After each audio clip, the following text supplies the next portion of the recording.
I am here today with TV host Leeza Gibbons, a longtime advocate for caregivers. November is National Caregivers Month. Leeza is here to discuss improvements in senior care and caregiving tips. Welcome, Leeza.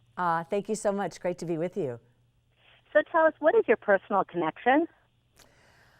My mother died of Alzheimer's disease, and her mother died of it too. So I learned a lot about caregiving by watching my mom care for her mom. She died in '08, and then my dad lives independently. And so I was worried that Daddy might fall, that something might happen and we wouldn't be there. So I became that long-distance nagging daughter who was always on his case to get a medical alert device. Because I said, Daddy, he's like, honey, nothing's going to happen to me. You know, I'm healthy. You don't have to worry. And I finally just shamed him into it, honestly, by saying, but it's not for you, Dad. It'll give me peace of mind. So I want to gift you this Philips Lifeline, and I hope you'll wear it. So for a couple of years, I really didn't know if he was wearing it or not. He would tell me, yeah. Then he had a heart attack. And when he hit the floor, if he had not been able to summon help, we wouldn't have Daddy today. So now we're all so grateful that we were able to take advantage of that. And now he has even more advanced technology. He has a Philips Lifeline Go Safe, which I'm actually wearing, Stacey. It's so cool. It's a tiny device that you can wear underneath your jacket. No one even needs to see you have it on. It's like a pendant necklace. And it will automatically call for help, even if you can't. So if you pass out, if you're disoriented, if you can't reach the button, it has fall detection, and they can find you anywhere in the United States. How cool is that? That sounds like amazing technology. Leeza, I'm really sorry about the loss of your mother. Thank you. And I'm glad that you've been able to find some ways to stay connected to help your father. Now, you know, like many people, and like you, I don't live near my parents. Right.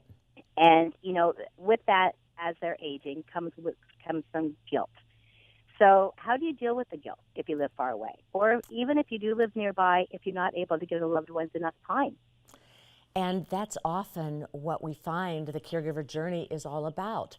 You know, I think there's constructive, what I call good guilt, and then there's bad guilt that doesn't serve anybody. So the good guilt is like if you are spending time with your parent and you realize you're getting impatient, well, that's a signal to you that maybe you need more sleep, maybe you need better coping strategies or more skills on how to communicate and help mom or dad. It can also mean that, you know, maybe it's time for you to take a break and to get healthy before you go back into that situation. So there's constructive guilt of things you can do something about. The stuff you can't do anything about is you have a family to take care of, you live far away. All you can do then is show up with your love and intention and a plan. And I always say, when you can learn to receive help that other people are offering you, or like through technology, for example, that's when you're going to feel more buoyed in your caregiver journey, and you can be flexible and forgiving to let go of that guilt, because it's a trap. Saying, I ought to be able to do it, I'm her daughter, I should have been better at this, I saw it coming. That's not going to get you anywhere. Well, guilt is one thing, and then there's also balance. So life is really busy for all of us. So as a caregiver, how do you find a balance between caring for your loved one and also taking care of yourself and your own family? Well, I don't think there's even a contest here. I think that what I have learned over the years is that when you put yourself in that first position, and it's so counterintuitive to think about, but when you take your oxygen first and you fill up mentally, physically, spiritually, emotionally, you give to yourself, then you're going to be able to go the distance and care for your loved one, because it's not a sprint, it's a marathon. And if you deplete, you don't get good outcomes for your loved one. So the best way to love them and care for them is to first care for yourself. The theme for Family Caregiver Month is take care to give care, and we need to stay on the case. And one of the ways that we care for ourselves is to feel better educated. And that's really what I think was the turning point for our family, when we were able to have family check-ins, to come together, to share information, to vent our emotions, and to find out who can offer what. Because we all have limits. We all can't give in the same way. I like that mantra, take care to give care. It's like you said, give yourself the oxygen first, the same thing they say on the airplanes, and make a plan. And make a You're plan. right. You know, and like we always think about, oh, CPR can save a life. Well, there's something that I call BBR that can save your life too, and that's breathe, believe, receive. So it can be as simple as taking 10 really purposeful cleansing breaths where you breathe in some optimism and some hopefulness and breathe out all of that toxicity and that resentment so that you can then rejoin your caregiver journey with a different state of mind. And we forget that a 5-minute walk, 10 breaths, these are things that are real. That's real medicine that you can give yourself the gift of it at any time. Yes, positively, Stacey, I am taking that one. Breathe, believe, and receive. That can go in all aspects of our life. Well, you know, Leeza, as so often, the parents are the glue that holds our family together. Yep. And as they're getting older, are there any tips on how you can keep the family together?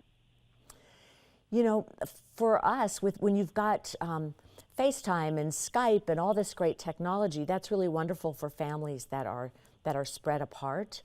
But I think that having these check-in moments where you are consistently saying, you know, how are you feeling about where we're going with Dad's care? You know, bringing everybody to the table.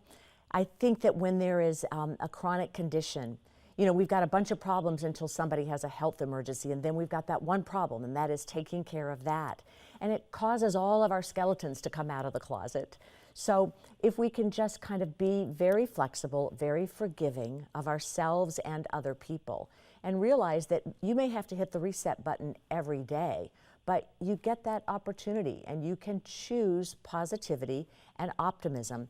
You know, people roll their eyes and say, oh, that's so Pollyanna. When you think optimistically, you are opening up the neural pathways in your brain that connect you to problem solving. So reminding each other around that table that the family can do this, that we're resilient, that you can go the distance and you're going to stay optimistic, that really works. I absolutely believe in the power of positivity. This is your whole mantra. I mean, yes, you know it works.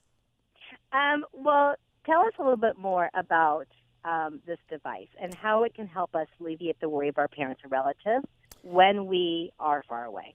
Depression is a real common concern for our seniors. Falling is a common concern. So is medication compliance. These are all things that we can use technology to help with. And Philips has been a leader in wanting patients, consumers, and caregivers to be their own advocates, to have access to their data, to have access to their health records so that they can get more collaboration with clinicians and with patients and caregivers. That creates better outcomes. So things like, my dad, for example, now has a Philips medication dispenser. Most seniors are on one or more medications. They're managing lots of chronic conditions in many cases. So to know when you take those medicines, how you take them, if you skip a dose, you know, this is a piece of technology that can help notify the caregiver, whether you're on site or long distance, that something is off with that medication regime. And that's the difference between life or death. I can't say enough, and my dad's now, even though he was initially resistant about getting a Lifeline, now he's become such a cheerleader. Because if you're worried, if there's a storm, and say mom lives alone, and the TV is out, she may not, or she can't even get the radio.